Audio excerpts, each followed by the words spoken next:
Hello বন্ধুরা, কেমন আছো সবাই? চলে এলাম আবার একটি নতুন ভিডিও নিয়ে। আমার চ্যানেল মেলবং বেঙ্গলি ইন মেলবার্নে তোমাদের সবাইকে স্বাগত জানাই। আজকে অফিসের পর বাবা মাকে নিয়ে এলাম ভিক্টোরিয়া স্টেট লাইব্রেরি দেখাতে। এটা তো মেলবার্ন শহরেই অবস্থিত।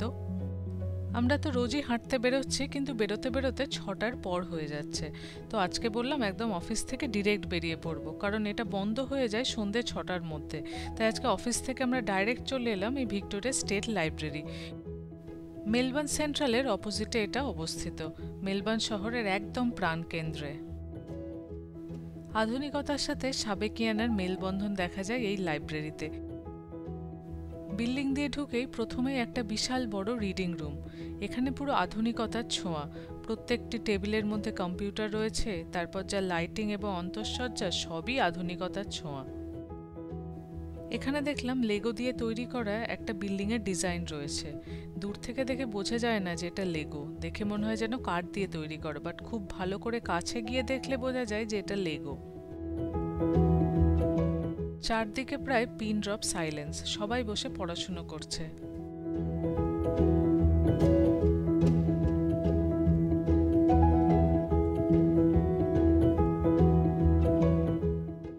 এবার লিফটে করে 4তলায় চলে এলাম। সেখান থেকে নিচটা দেখাচ্ছি। বিল্ডিংয়ের ভেতরটা এরকম চক্রব্যূহের মতো। প্রত্যেকটি লাইনে সবাই চেয়ার নিয়ে বসে পড়াশুনো করছে। আর বিল্ডিংয়ের সিলিংটা হচ্ছে এই রকম কাঁচ দিয়ে তৈরি। বাইরে থেকে সূর্যের আলো খুব সহজেই ভেতরে ঢুকতে পারে, তাই চারপাশটা এতটাই আলোকিত লাগে। 6তলার উপর থেকে নিচটা দেখতে একদম ফুলের মতো লাগছে, আর মাঝখানে একটা চেয়ার বসানো আছে। আগে হয়তো কোনো পর্যবেক্ষক বসতেন সেখানে, যে বাচ্চারা ঠিক করে পড়াশুনো করছে কিনা দেখার জন্য। এবার একেবারে নিচে নেমে এলাম। দেখো নিচ থেকে ব্যাপারটা কিরম লাগে দেখতে। এক একটা লাইনে অনেকগুলো করে চেয়ার রয়েছে, আর সেগুলোও কাঠের। কাঠের কিন্তু রিভলভিং চেয়ার। আমরা কোনো রকম শব্দ না করে এবার বেরিয়ে গেলাম।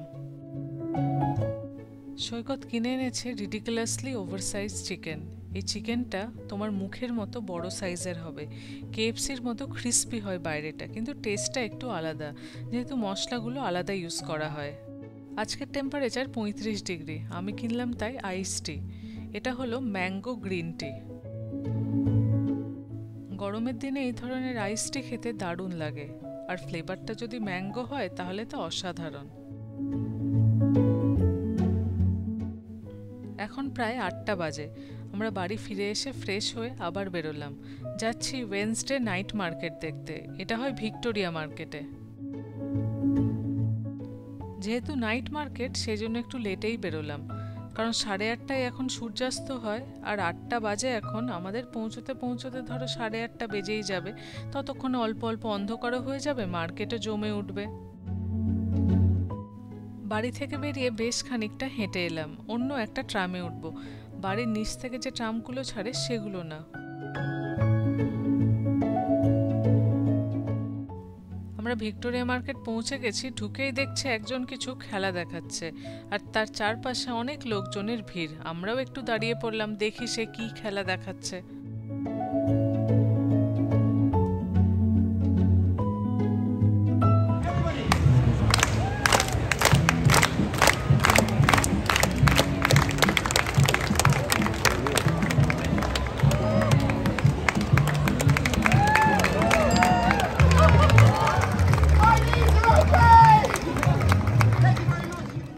ভিক্টোরিয়া মার্কেটকে এখন দেখে যেন চেনাই যাচ্ছে না। চারপাশে এত লোকের ভিড়, মানে ঠিক ঠিক করছে লোকজন।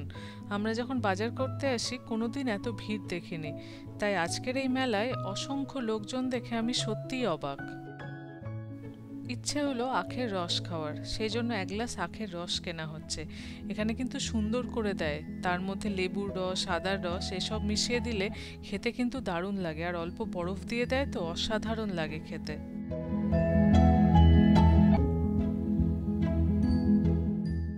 এই ইভেন্ট ওয়েডনেসডে নাইট মার্কেট, এটা অ্যাকচুয়ালি হলো খাওয়ারই মার্কেট। মানে চারপাশে শুধু খাওয়ার দোকান। দেশ বিদেশের বিভিন্ন ধরনের খাবার এই মেলায় পাওয়া যাচ্ছে, আর অল্প কিছু দোকান থাকে অন্য জিনিসের। এই ধরো অল্প জামা কাপড় বা অল্প সাজগোজের জিনিস এইসব। এইখানে বিক্রি করা হচ্ছে লবস্টার রোল। দেখতে কিন্তু দারুণ লোভনীয়। তার উপর বিভিন্ন রকম সস দিচ্ছে, এরপর সেটাকে আবার ফ্লেম দিয়ে জ্বালিয়ে দেবে, তাতে একটা স্মোকি ফ্লেভার আসবে। এখানে অনেকগুলো লবস্টার রোল সাজানো আছে, যখন যেরকম অর্ডার হচ্ছে সেরকম করে তারা বানিয়ে দিচ্ছে। এই দোকানটিতে শুধুমাত্র ঝলসানো মাংসই পাওয়া যাচ্ছে। বিভিন্ন রকমের মাংস তারা আগুনের মধ্যে ঝলসাচ্ছে। আজকাল এই কর্নডগ খাবারটা খুব জনপ্রিয় হয়েছে, যারা একটু ভাজাভুজি খেতে ভালোবাসে তাদের জন্য। এই শেডগুলোতে দিনের বেলা অন্য রকমের দোকানপত্র থাকে, সেগুলো সব উঠে গিয়ে এখন এই শেডগুলোতে শুধুমাত্র খাবারের দোকান। এটা হলো কোরিয়ান খাবার। এই যে সাদা জিনিসগুলো, এটা এক প্রকারের রাইস কেক সসের মধ্যে চোবানো। আজকে দেখছি যত দোকান রয়েছে তার মধ্যে বেশিরভাগ দোকানে এইভাবে বিভিন্ন রকমের মাংসকে ঝলসানো হচ্ছে। এগুলো হচ্ছে pork rib. The black sheep নামে এই দোকানটিতে দেখছি চরম ভিড়। এখানেও মাংসকে পোড়ানো হচ্ছে, কিন্তু এদের স্টাইলটা একটু আলাদা। আমরা স্ট্যালাকটাইটে যাই না মাঝে মাঝে, সেই ধরনের মাংস এখানে পাওয়া যাচ্ছে। এখানে দেখো চিকেনগুলোকে ঘুরিয়ে ঘুরিয়ে কিভাবে ঝলসানো হচ্ছে, নিচে আগুন রয়েছে।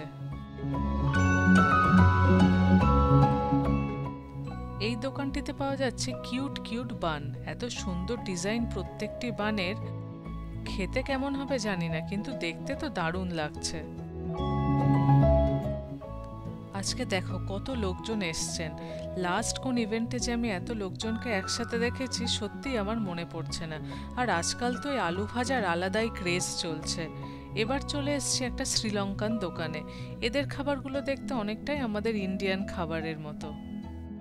সুন্দর সুন্দর দেখতে ইয়েলো রঙের বাটিক প্রিন্টের জামা পরে এনারা খাবার বিক্রি করছেন। আর তার সাথে চলছে লাইভ মিউজিক। লাইভ মিউজিকের সামনে দেখো কত মানুষের ভিড়। সবাই খাওয়া দাওয়ার পরে এখন গান শুনতে বসেছেন। আর এখানে বসারও অনেক সুন্দর সুন্দর ব্যবস্থা আছে। অনেক কাউচ দেওয়া আছে, টেবিল চেয়ার তো আছেই, সেই জন্য এখানে অনেক মানুষ ভিড় করে রয়েছেন।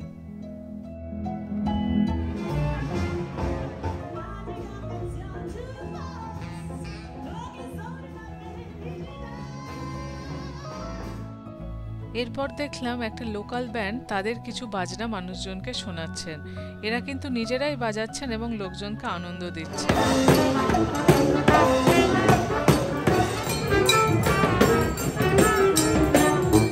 এখন বসে একটু চা কফি খাওয়া হচ্ছে, এরপরে আমরা বেরিয়ে যাব।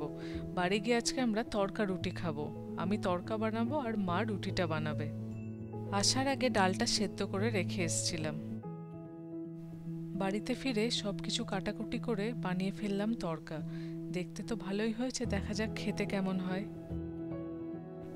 চলো তাহলে আজকের ভিডিওটা এখানেই শেষ করছি। আজকের এই ভিডিও তোমাদের কেমন লাগলো আমাকে কিন্তু অবশ্যই জানিও।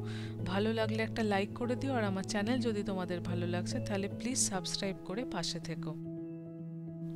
খুব শিগগিরই দেখা হচ্ছে পরের ভিডিওতে। সবাই খুব ভালো থেকো। আজ তাহলে আসি, টাটা।